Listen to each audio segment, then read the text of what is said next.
you sitting comfortably? Then we'll begin.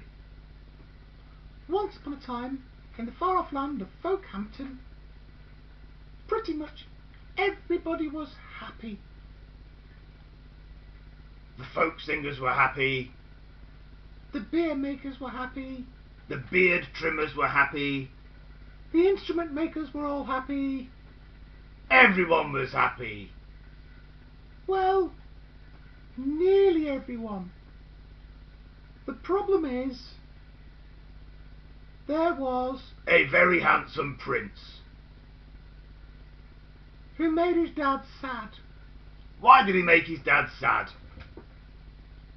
Well, it's because his dad used to say to him, "Son, I want you to get married." And the prince would say, "But father, I don't want to get married. I just want to sing." And his dad would say, "You're getting married. It's far beyond time. You packed up and left my castle and sorted some stuff out for yourself." He was a bit gruff, really, was his dad, wasn't he? He was king of FolkHampton. What do you expect? "But father," said the boy, "I don't want to get married." You're getting married. "But there's nobody around here to get married to." Thought of that, said his dad. "We're going to have a ball." "But we don't have balls." "We do now. You're having a ball. And we're going to invite everybody who is anybody." "But father..." "Do as you're told." "Oh, all right," said the prince. So they sent out invitations to everybody and anybody. No, everybody who was anybody. Which is why we want to take you now to a city called Rocktropolis. And in the labs of the defenders of Rocktropolis. You just like saying that. I do. I think it sounds great. Go on one more time. Rocktropolis. Have you got that out of your system now? For now. So, in the laboratories of the defenders of Rocktropolis. Will you stop it? Just like saying it. It's my word.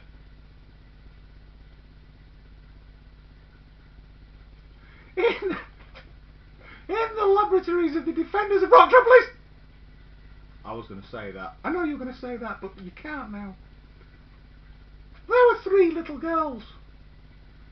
Three little girls who were the defenders. They were also known as the Teeth of Time. You like saying that as well. I did. These three little girls had between them everything you could possibly think of to take over the world. They had knowledge. They had brains. They had a chemistry lab. They had a big warehouse full of immense machines for digging holes and building things. They had art studios full of arty things that looked pretty. And could be used to make things with form. Sorry, things which function look nice, so everyone would want them.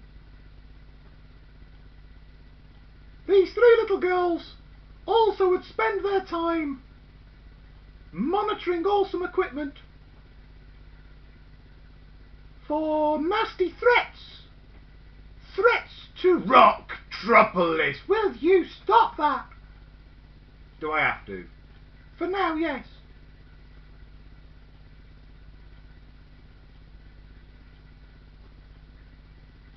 Don't look at me like that. Stop it. All right. Where were we? I'm not going to say it. Oh, we're in the secret lair. No, we weren't. We're not in a secret lair at all. You're making it up now. Where were we? We're in Rocktropolis, the defenders of Rocktropolis' lab. Oh, yes. 3 little girls, and they would monitor all this equipment to make sure that Rocktropolis was safe from threats. This basically meant Sitting around and listening to the radio. it wasn't a bad job. So, there they were, the teeth of time, sitting in their lab. And they were quite happily looking at the post one day, when one of them said, "Here, we've been invited to a ball." What, a big round thing? No, it's like a big party. "When is it?" says one of the others. "Dunno, I'll just check." "Oh look, it's this Saturday." "Well, who's on shift?" They went and they looked at their wall planner, which said who was on duty when. Because they couldn't all sit around all the time, that'd be really boring. Anyway, they realised that Ruby, also known as The airhead. that wasn't nice. Isn't an airhead an insult? It depends how you say it. Just because she was an airhead means that she might have been away with the fairies, but she knew what she was about. She wasn't stupid, was our Ruby. Anyway, Ruby was on duty. "Oh, poot," said Ruby. "I like going to balls." I don't. Wrong voice. "I don't," said Bryony the eldest. "Do you want to swap?" "Can't," said Ruby. "If I swap with you, then I've done that every Saturday night that I've been on duty for the last few months, and that wouldn't be fair." That was a really nice thing of her to say, wouldn't be fair. So, Bryony and Tanith went and got their pretty dresses out. Tanith didn't mind, dresses are great. Bryony looked at the dresses and went, "Ew." And she went back into the lab and said, "I don't know what to wear." Just then, Bum, bum, bum! that wasn't really called for. You said just then, it sounded like a surprise. Oh, be quiet. Just then, there was a knock at the door. I'm hiding now. "Hello, girls." In came Auntie Hannah, the fairy godmother. Ruby said, "Bryony and Tanith have got to go to a ball. Bryony doesn't know what to wear." Auntie Hannah waved a magic wand, and Bryony had the most awesome trouser suit. It looked great. It was like a proper suit and everything, but cut for a girl. It looked fantastic on her. Tanny came in with a superb little dress all in blues and greens and sort of yellow bits. It looked awesome. We've got something to wear. So they set themselves up, and come Saturday afternoon they booked a taxi. They set off to Excuse me. to FolkHampton. Ruby was sat alone in the labs, going, bored now, want to go to the party. Just then, there was a knock at the door. Special effect time. It was the fairy godmother, Auntie Hannah, once again.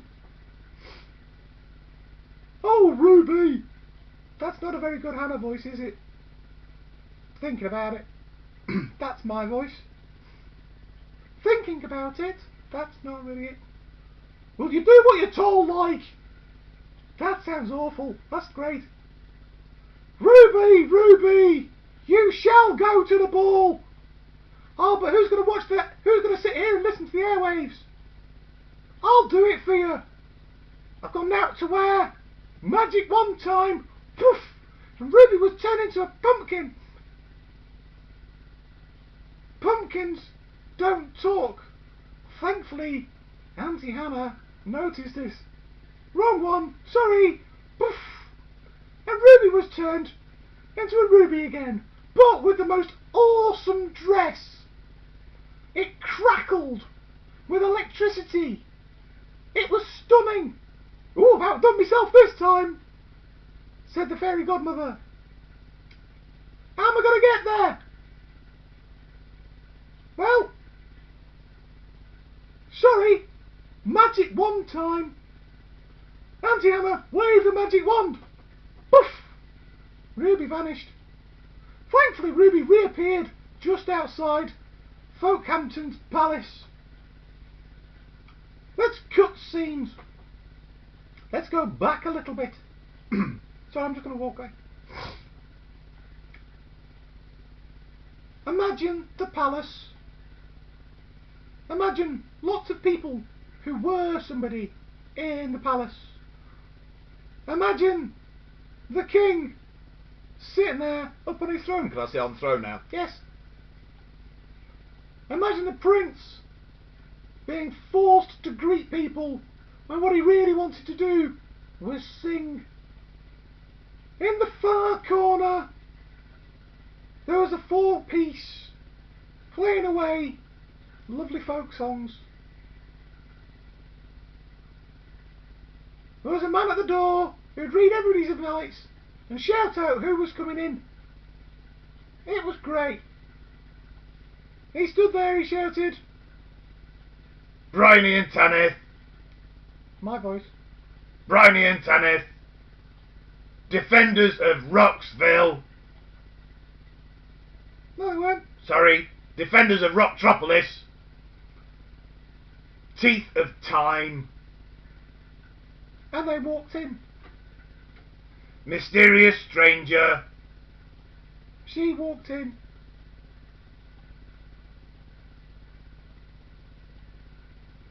He looked at the next invite that he got handed. Ruby, defender of Rocktropolis. He looked further at the piece of paper.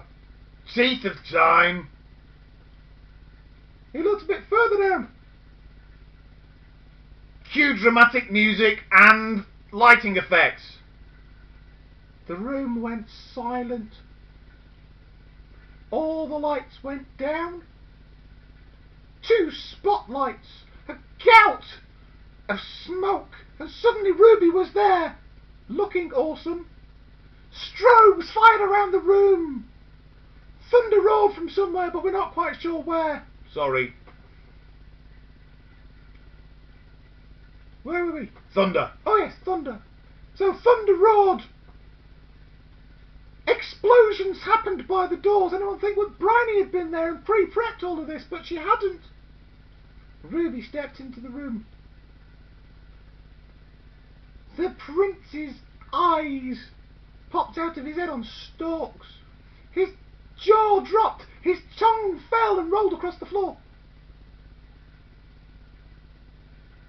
Steam came out of his ears. Wow! He said, Father! Father! I think I've found the one! 3 girls from Rocktropolis took the dance floor. Somehow, magically, rock music got to play. Ruby led the dance across the dance floor. The prince's eyes popped out on stalks. Rock music finished. Wow, he said, you are awesome. Ronnie went, what's your prince? What's up? Where's the food? The prince gestured blankly at some big tables in another room. See ya, said B. Nice place you got here, said Weasel. Quite like the buttressing up there. Really makes you feel like the roof's not going to fall down. Sorry, did somebody say food? Off she went. The band struck up. The prince offered his arm to Ruby, and they danced, and danced, and danced, and danced, and danced, and danced, and danced, and danced all night, until their feet ached, and everyone else was getting a bit miffed because they wanted to have a dance too. Midnight came.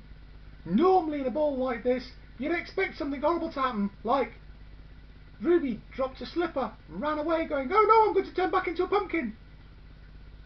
That didn't happen. Come on, this is not a silly story. Ruby and her sisters linked arms, said, "Cheerio peeps," and waltzed out the door together, got in the taxi and went home.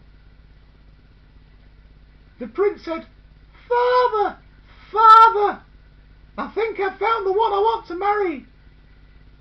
About time, said his dad. Who is she? "I've got no idea," said the prince. You're a bit thick really, aren't you? "Father, I wanted to be a folk musician. You don't need a degree for that. You just need to be able to sing with one finger in your ear." I think you've been reading too many of the wrong books. "Never mind. How do I find her?" Let's ask the man on the door. What a good idea! The prince linked